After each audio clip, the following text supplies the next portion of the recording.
નમસ્કાર વિદ્યાર્થી મિત્રો, આજે આપણે ધોરણ 9 જે એકમ કસોટી 2 ઓગસ્ટ 2024ની અંદર લેવાની છે અને વિષય છે સોશિયલ સાયન્સ.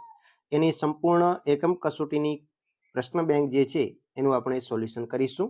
તો વિદ્યાર્થી મિત્રો, વિડીયોને લાઈક કરી નાખો અને ચેનલને સબસ્ક્રાઈબ પણ કરી નાખો, જેથી કરી 10મા ધોરણની અંદર પણ તમને આપણી ચેનલની સાથે જોડાવાનું બેનિફિટ મળી રહે.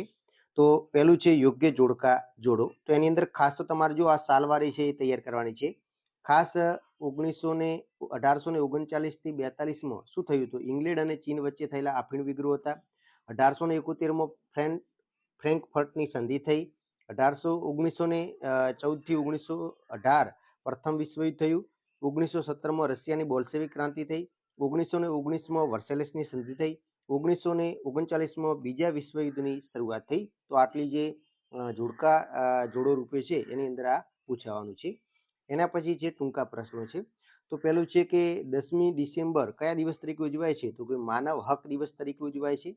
પછી આગળ જોઈએ તો કે મૂળભૂત હકો કોને કહેવાય છે? તો કે જે માનવ હકો કાયદાકીય પીઠબળ આપી તેને બંધારણ સમાન છે તેને મૂળભૂત હકો કહેવામાં આવે છે. પ્રતિબંધ અટકાયતી ધારાનો હેતુ કયો છે? તો કે પ્રતિબંધ અટકાયતી ધારાનો હેતુ રાજ્ય, સમાજ કે કોઈ પણ વ્યક્તિ વિરુદ્ધ ગુનાહિત કૃત્ય કરતા વ્યક્તિને અટકાવવાનો છે. એના પછી શોષણનો વિરુદ્ધનો અધિકારનો મુખ્ય ઉદ્દેશ્ય શું છે? તો કે શોષણ વિરુદ્ધનો અધિકાર મુજબ કોઈ પણ વ્યક્તિનું બીજી વ્યક્તિ દ્વારા કોઈ પણ પ્રકારનું શોષણ ન થાય એવા શોષણ વિહીન સમાજની સ્થાપના કરવાનો છે. એના પછી મૂળભૂત હકોને કોણે બંધારણનો આત્મા ગણાવ્યા છે? તો ડોક્ટર બાબા સાહેબ આંબેડકરે ગણાવ્યા છે. પછી ભારતમાં મૂળભૂત ફરજ દિન તરીકે કયો દિવસ ઉજવાય છે? તો કે 6મી જાન્યુઆરીને મૂળભૂત ફરજ દિન તરીકે ઉજવાય છે. રાજ્યની નૈતિક ફરજ કઈ છે? તો કે રાજ્યના માર્ગદર્શક સિદ્ધાંતોનો અમલ કરવા બંધાયેલ નથી, પરંતુ નીતિ ઘડતરમાં આ સિદ્ધાંતોને કેન્દ્રમાં રાખીને નીતિઓ ઘડવાની છે, તેનો અમલ કરવાનો છે, એ રાજ્યની નૈતિક ફરજ માનવામાં આવે છે. એના પછી ખાલી જગ્યાઓ છે. તો કે પતકોઈની ટેકરીઓ અરુણાચલ પ્રદેશ, તો લુસાઈની ટેકરીઓ ક્યાં આવેલી છે? તો કે મિઝોરમમાં આવેલી છે. પછી નીચેનામાંથી કયું વિધાન ખોટું છે એ આપણે શોધવાનું છે, બરાબર? આની અંદર તમે જોઈ શકો છો આ વિકલ્પો છે. તો નીચેનામાંથી ધ્રુવી જે છે ને ટંગસ્ટન, મેંગેનીઝ અને ક્રોમિયમ વગેરે અધાતુમય ખનિજો છે, તો આ વિધાન આપણને ખોટું લાગે છે. બાકીના બધા કેવા છે? સાચા છે.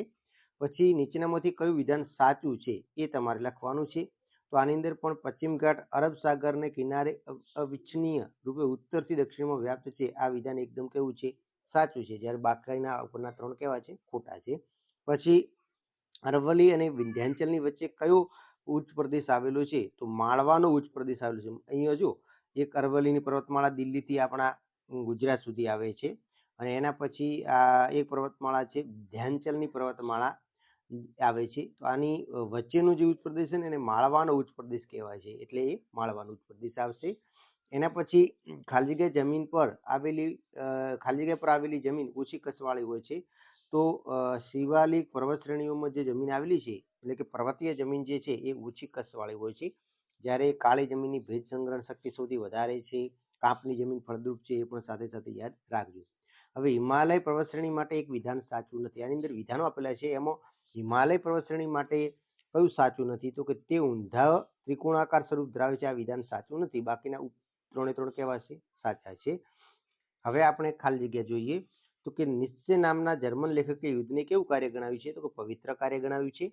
પછી પ્રથમ વિશ્વયુદ્ધમાં પ્રથમ વિશ્વયુદ્ધના બીજ કઈ સંધિમાં રોપાયા હતા? એટલે કે પ્રથમ વિશ્વયુદ્ધના બીજ ખાલી જગ્યા સંધિમાં રોપાયા હતા, તો ફ્રેન્કફર્ટની સંધિ આવશે. પછી ફ્રેન્કફર્ટની સંધિમાં ફ્રાન્સે કયા પ્રદેશો ગુમાવ્યા હતા? તો આલ્સેસ અને લોરેસનો પ્રદેશ ગુમાવ્યો હતો. એના પછી જર્મન સમ્રાટ ખાલી જગ્યા ઉગ્ર રાષ્ટ્રવાદ અને સામ્રાજ્યવાદનો પ્રેરણા હતો, તો કેસર વિલિયમ બીજો આવશે. પછી અફીણ વિગ્રહ ખાલી જગ્યા પ્રદેશો વચ્ચે થયા હતા, તો અફીણ જે વિગ્રહ છે એ ભારત અને ચીન વચ્ચે થયા હતા. પછી શક્તિમાનને જીવવાનો હક છે, આ વિધાન સિદ્ધાંત ખાલી જગ્યા લેખક પ્રચલિત કર્યો? તો ટીટસ્કે પ્રચલિત કરેલો છે. એના પછી બે ગુણના જોઈએ. તો અહીંયા તમારે કુલ 6 પ્રશ્નો આપેલા છે, એમાંથી કોઈ પણ 2 પ્રશ્નો તમારે પૂછાશે, બરોબર, પેપરમાં.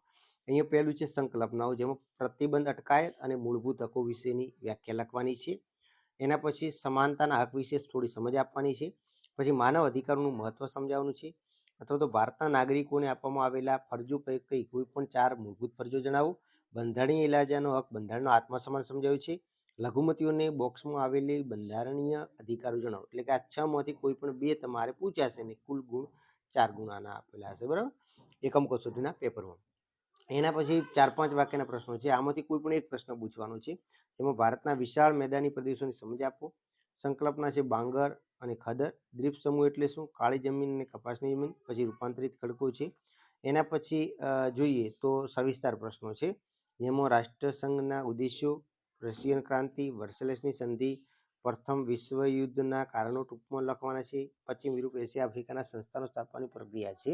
આટલા તમારે પૂછાશે સવિસ્તાર પ્રશ્નોની અંદર. એના પછીના પ્રશ્નો જોઈએ તો ઐતિહાસિક અને વારસાના જતન ફરવાની નૈતિક સમજ છે. પછી એના પછીનો છે આર્થિક નીતિઓના સંદર્ભ માર્ગદર્શક સિદ્ધાંતો, હકો અને ફરજો બંને સિક્કાની બાજુ છે. તો આટલા પ્રશ્નો તમારે તૈયાર કરવાના છે. એના પછી મોટા પ્રશ્નો છે 4-4 ગુણના, જે ભૌગોલિક સંકલ્પનાઓ છે એની અંદરથી, એટલે કે પાઠ નંબર તમારે 14 માંથી પૂછાશે. એમાં ખનિજ એટલે શું, ખનિજ વર્ગીકરણ, જમીન એટલે શું, તેના પ્રકારો, ખડકો, તફાવત, માળવાનો ઉચ્ચ પ્રદેશ અને દખણનો ઉચ્ચ પ્રદેશ, બરાબર.